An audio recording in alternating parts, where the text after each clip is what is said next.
जयते। आज के इस वीडियो में हम बात करने वाले हैं टाइप्स ऑफ लॉ के बारे में। लॉ बेसिकली दो टाइप के होते हैं, natural law and positive law. Natural law एक फिलोसॉफिकल थियरी है जो हमें ये बताती है कि ह्यूमंस के कुछ rights, morals, values and responsibilities होती हैं। यह सभी किसी भी कल्चर या रीति रिवाज पे बेस्ड नहीं होते हैं। ये केवल एक तरीका है सोसाइटी के चलने का, नेचुरल तरीके से। फॉर एग्जाम्पल ग्रेविटी हमारे यूनिवर्स में नेचुरली अवेलेबल है। ग्रेविटी पे किसी भी सोसाइटी या किसी भी कम्युनिटी का कोई इंडिविजुअल हक नहीं होता है। किसी इंसान को दूसरे इंसान को मारना पूरी तरह से गलत है and definitely as we know natural law के अगेंस्ट भी है।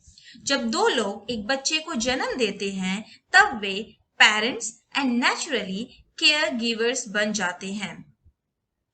लॉ दूसरी तरफ पॉजिटिव लॉ की बात करें तो ये पूरी तरह से मैन मेड लॉ है। ह्यूमंस ने सोसाइटी को प्रॉपर तरीके से वर्क करने के लिए जिस लॉ को खुद बनाया है उस लॉ को हम कहते हैं man made law. Types of law की बात करें तो ओवरऑल दो लॉ प्रिवेल करते हैं, international law and national law. सबसे पहले हम देखेंगे इंटरनेशनल लॉ।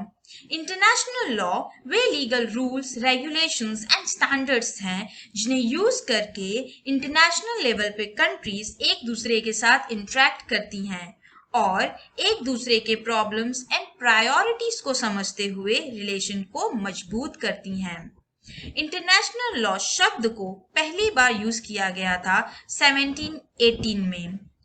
इसके बाद जो ये हमारा इंटरनेशनल लॉ है इसे जनरल असेंबली यूनाइटेड नेशन द्वारा इंटरनेशनल लॉ कमीशन बना के अस्तित्व में लाया गया इन 1947।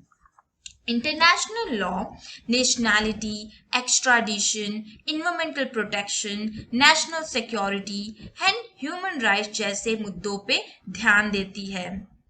इंटरनेशनल लॉ अगेन दो हिस्सों में बटी हुई है। सबसे पहली होती है पब्लिक इंटरनेशनल लॉ।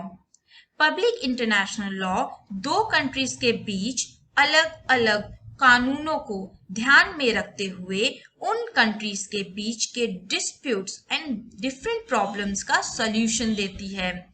जबकि दूसरी तरफ प्राइवेट इंटरनेशनल लॉ एक कंट्री के डोमेस्टिक लीगल सिस्टम का हिस्सा होती है और ये हर कंट्री द्वारा बनाया जाता है।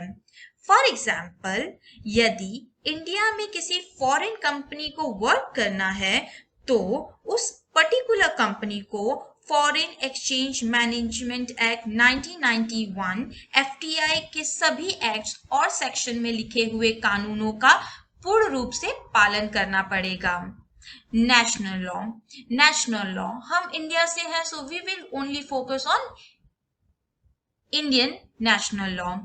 इंडिया का जो नेशनल लॉ है उसमें मोस्ट इम्पॉर्टेंट है कॉन्स्टिट्यूशन ऑफ इंडिया जो कि सुप्रीम लॉ ऑफ इंडिया है। इंडिया का कोई भी कानून कॉन्स्टिट्यूशन के अबव नहीं हो सकता। इंडिया में जब भी कोई भी कानून बनता है उसे कॉन्स्टिट्यूशन ऑफ इंडिया में लिखी हुई हर एक बात को फॉलो करना पड़ता है, संविधान को फॉलो करना पड़ता है।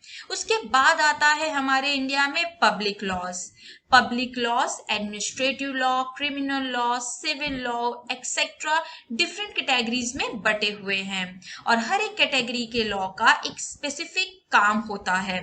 उसके बाद आते हैं community specific laws.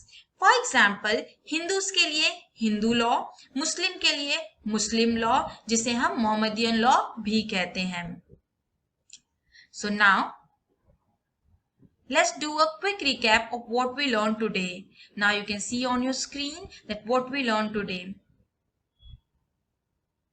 Thank you for watching. Please subscribe for watching more videos like this. Thank you.